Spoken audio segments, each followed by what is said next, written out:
Bismillahirrahmanirrahim. Assalamualaikum warahmatullahi wabarakatuh. Selamat pagi Ibu dosen dan teman-teman semua. Puji syukur kita haturkan kepada Allah Subhanahu wa Ta'ala, dan tak lupa pula salawat beserta salam selalu tercurahkan kepada Nabi Muhammad Sallallahu Alaihi Wasallam. Kami dari kelompok 5 yang terdiri dari saya sendiri bernama Nindya Nasrizal sebagai moderator, Nadia Tulfona sebagai presentator pertama, dan Saskia Nazila Julnadi sebagai presentator kedua. Pada hari ini kami akan mempresentasikan makalah kami yang berjudul Teori Behavioristik dalam Pembelajaran. Nah, apakah teori belajar itu? Teori belajar merupakan landasan terjadinya suatu proses belajar yang menuntun terbentuknya kondisi untuk belajar. Teori-teori belajar menjadi sumber bagi teori-teori pembelajaran, salah satunya teori belajar behavioristik. Menurut teori behavioristik, belajar adalah perubahan yang dialami siswa dalam hal kemampuannya untuk bertingkah laku dengan cara yang baru sebagai hasil interaksi antara stimulus dan respon. Tujuan pembahasan materi kami kali ini adalah untuk mengetahui apa yang dimaksud dengan teori behavioristik. Yang kedua, untuk mengetahui pemikiran tokoh-tokoh terhadap teori belajar behavioristik. Yang ketiga, untuk mengetahui aplikasi teori behavioristik terhadap pembelajaran peserta didik. Dan yang keempat, untuk mengetahui kelebihan dan kekurangan teori belajar behavioristik. Pembahasan yang akan kami bahas adalah yang pertama, pengertian teori behavioristik, yang kedua, tokoh-tokoh behavioristik, yang ketiga, kelebihan dan kekurangan teori belajar behavioristik, dan yang keempat, aplikasi teori behavioristik terhadap pembelajaran siswa. Pengertian teori behavioristik. Apa itu teori behavioristik? Teori belajar behavioristik merupakan teori dengan pandangan tentang belajar sebagai perubahan dalam tingkah laku sebagai akibat dari interaksi antara stimulus atau rangsangan dan respon atau perilaku reaktif. Belajar adalah perubahan yang diamati siswa dalam hal kemampuannya untuk bertingkah laku dengan cara yang baru sebagai hasil interaksi antara stimulus dan respon. Menurut behavioristik, perubahan tingkah laku itu harus dapat diamati, diukur, dan dinilai secara konkret.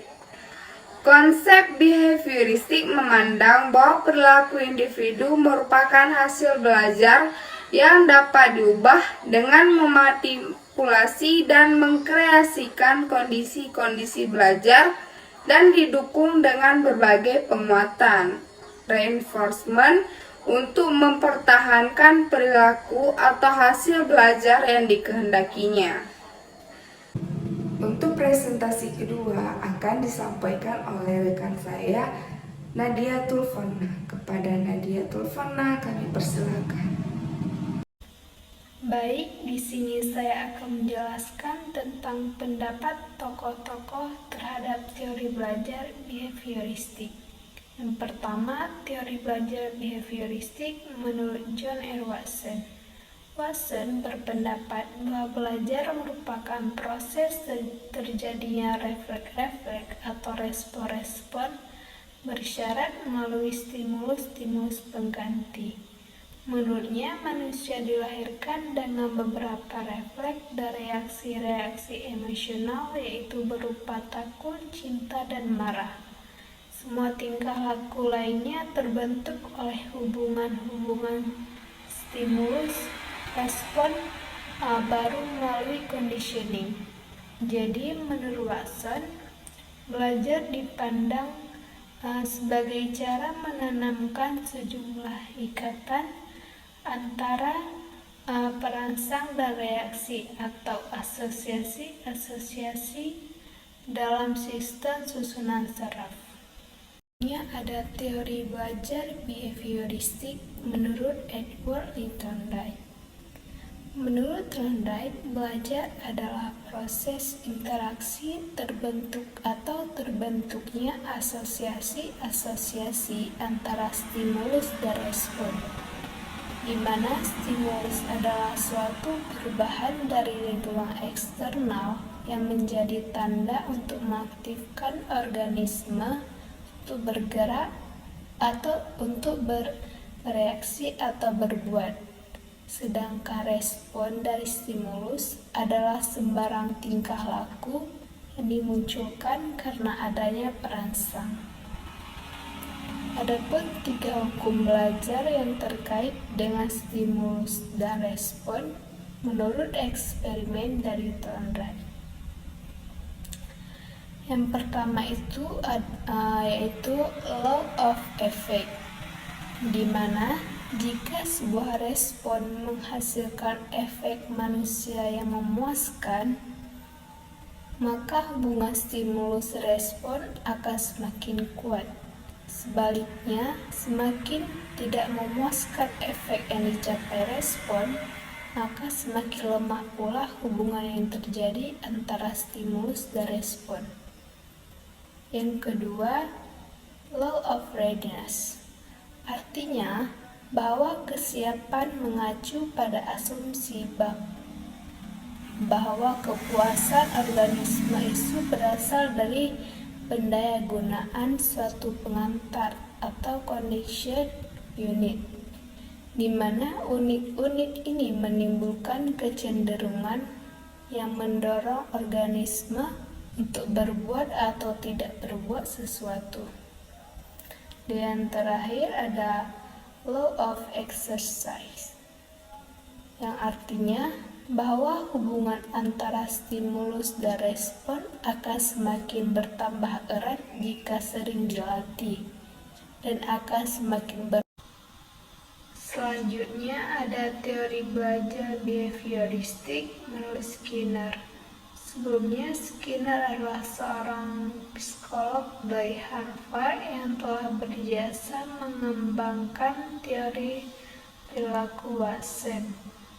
Teori belajar Skinner juga disebut dengan operation conditioning, di mana teori Skinner tentang operation conditioning ini adalah proses belajar dengan mengendalikan semua atau sembarang respon yang muncul sesuai konsekuensi atau resiko, yang mana organisme akan cenderung mengulang respon-respon yang diikuti oleh penguatan.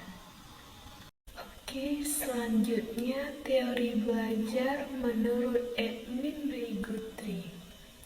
Asal belajar Guthrie yang utama adalah hukum kontinuitas, yaitu gabungan stimulus-stimulus yang disertai oleh gerakan pada waktu timbul kembali akan cenderung diikuti oleh gerakan yang sama.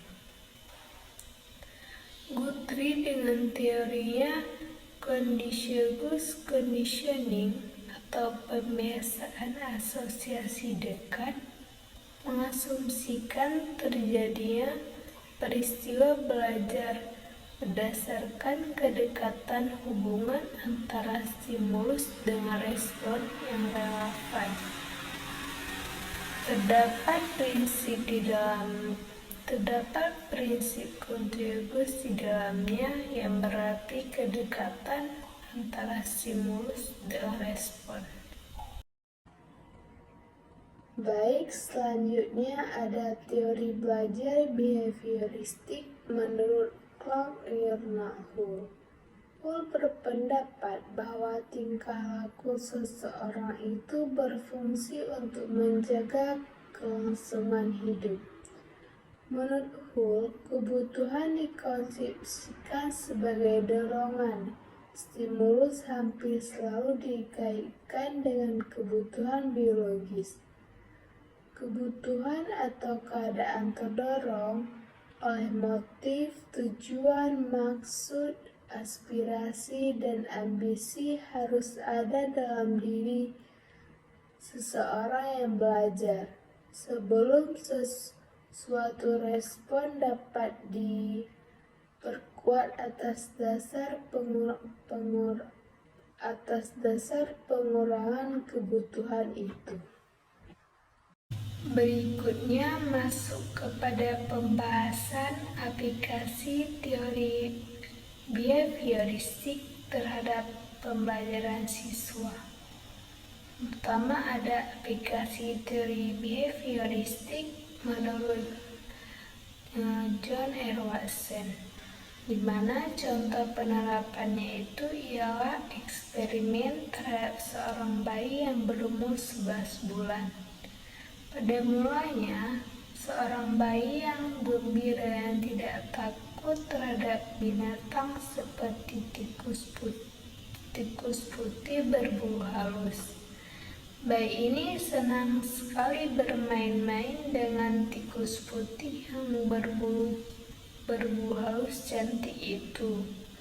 Di dalam eksperimen ini, proses pembiasaannya dengan cara memukul sebatang besi dengan sebuah palu. Setiap kali si bayi ini mendekati dan ingin memegang tikus putih itu. Akibatnya, tidak lama kemudian bayi ini menjadi takut terhadap tikus putih itu. Nah, seperti inilah kira-kira contoh penerapan teori behavioristik menurut Watson. Selanjutnya, aplikasi teori behavioristik menurut Edward E. Thorndike. Contoh penerapannya itu ialah seorang guru memberikan stimulus berupa pertanyaan mengenai materi yang belum dijelaskan, sehingga siswa tidak menunjukkan adanya respon. Kemudian guru tersebut mengganti stimulus dengan pertanyaan yang lebih sederhana, sehingga siswa menimbulkan respon yang sesuai. Jadi, pemberian stimulus harus disesuaikan dengan kondisi dan situasi siswa, sehingga didapatkan respon sesuai dengan yang diinginkan. Baik, sampai di sini penjelasan saya. Terima kasih kepada Nadila teleponnya. Selanjutnya presentasi kedua akan dijelaskan oleh teman kami Saskia Nazila Julnadi. Kepada Saskia Nazila Julnadi, kami persilahkan. Saya Saskia Nazila Julnadi akan menjelaskan tentang aplikasi teori behavioristik menurut Skinner. Contoh penerapannya yaitu pada saat seorang guru memberikan pertanyaan kepada siswa dan siswa merespon. Siswa yang merespon akan diberikan hadiah berupa pujian maupun benda, sehingga pada saat seorang guru memberikan stimulus berupa pertanyaan, maka siswa akan secara otomatis merespon atau menjawab pertanyaan tersebut karena terstimulus atau termotivasi oleh hadiah yang akan diberikan oleh sang guru. Menurut Skinner, penggunaan hukuman verbal maupun fisik seperti kata-kata kasar, ejekan, cubitan, dan jeweran akan berakibat buruk pada siswa. Yang keempat yaitu aplikasi teori behavioristik menurut Edwin Ray Gartley. Contoh penerapannya, seorang guru memberikan stimulus berupa tugas kepada siswa. Respon yang ditimbulkan oleh siswa beragam, ada yang sesuai dan ada pula yang tidak sesuai. Siswa yang menunjukkan respon tidak sesuai akan diberikan hukuman. Berdasarkan teori Gartley, hukuman memegang peranan penting dalam proses belajar, karena hukuman yang diberikan pada saat yang tepat akan mampu mengubah tingkah laku seseorang. Yang kelima, aplikasi teori behavioristik menurut Carl Leonard Hart. Contoh penerapannya yaitu ketika seorang anak belajar membaca, di mana kemampuannya dalam membaca akan meningkat tergantung pada faktor-faktor seperti rajin belajar, pujian dari orang tua, reinforcement, dan sebagainya yang berpotensi untuk memunculkan peningkatan kemampuan membacanya. Kelebihan dan kekurangan teori belajar behavioristik. Dalam teknik pembelajaran yang merujuk ke teori behavioristik, terdapat beberapa kelebihan diantaranya. Yang pertama, guru membiasakan untuk bersikap jeli dan peka pada situasi dan kondisi belajar. Yang kedua, metode behavioristik ini sangat cocok untuk memperoleh kemampuan yang membutuhkan praktek dan pembiasaan yang mengandung unsur-unsur seperti kecepatan, spontanitas, keteraturan, refleksi, daya tahan, dan sebagainya. Yang ketiga, guru tidak banyak memberikan ceramah sehingga murid dibiasakan belajar mandiri. Jika menemukan kesulitan, baru ditanyakan kepada guru. 4. Teori ini cocok diterapkan untuk melatih anak-anak yang masih membutuhkan dominasi peran orang dewasa. Suka mengulangi dan harus dibiasakan. Suka meniru dan senang dengan bentuk-bentuk penghargaan langsung seperti diberi permen atau pujian. Namun, teori ini juga mempunyai kekurangan, yaitu yang pertama, memandang belajar merupakan asosiasi belaka antara stimulus dan respon. Yang kedua, mengabaikan pengertian belajar sebagai unsur pokok. 3. Proses belajar berlangsung secara teori. Selain teorinya, beberapa kekurangan perlu dicermati oleh guru dalam menentukan teknik pembelajaran yang mengacu ke teori ini. Antara lain, sebuah konsekuensi bagi guru untuk menyusun bahan pelajaran dalam bentuk yang sudah siap. Tidak setiap mata pelajaran bisa menggunakan metode ini. Dan murid berperan sebagai pendengar dalam proses pembelajaran. Dan murid juga menghafal apa yang didengar dan dipandang sebagai cara belajar yang efektif. Terima kasih kepada Saskia. Baiklah teman-teman semua, demikianlah presentasi dari kelompok kami pada hari ini terkait teori behavioristik dalam pembelajaran. Tapi sebelum kami menutup presentasi ini, izinkan saya untuk menyampaikan kesimpulan dan saran.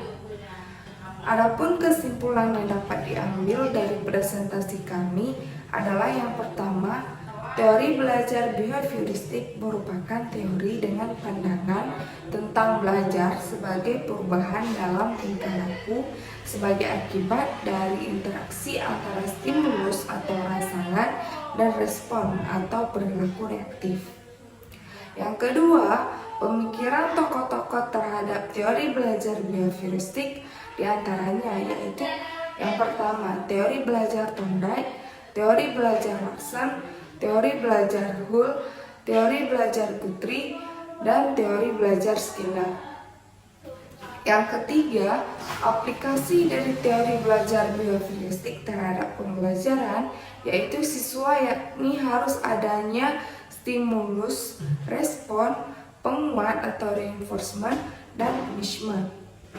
Dan yang keempat, kelebihan dari teori behavioristik adalah guru dapat menyusun bahan pelajaran dalam bentuk yang sudah siap, sehingga tujuan pembelajaran yang harus dikuasai siswa disampaikan secara utuh oleh guru.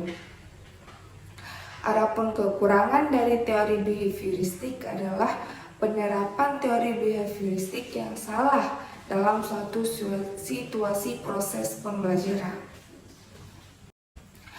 Adapun saran dari presentasi kali ini adalah dalam proses mengajar kita sebagai calon pendidik harus mempelajari teori belajar. Salah satunya adalah teori belajar behavioristik. Hal ini dilakukan agar dapat meningkatkan kualitas mengajar agar terbentuk kelas yang diinginkan calon pendidik maupun peserta didik.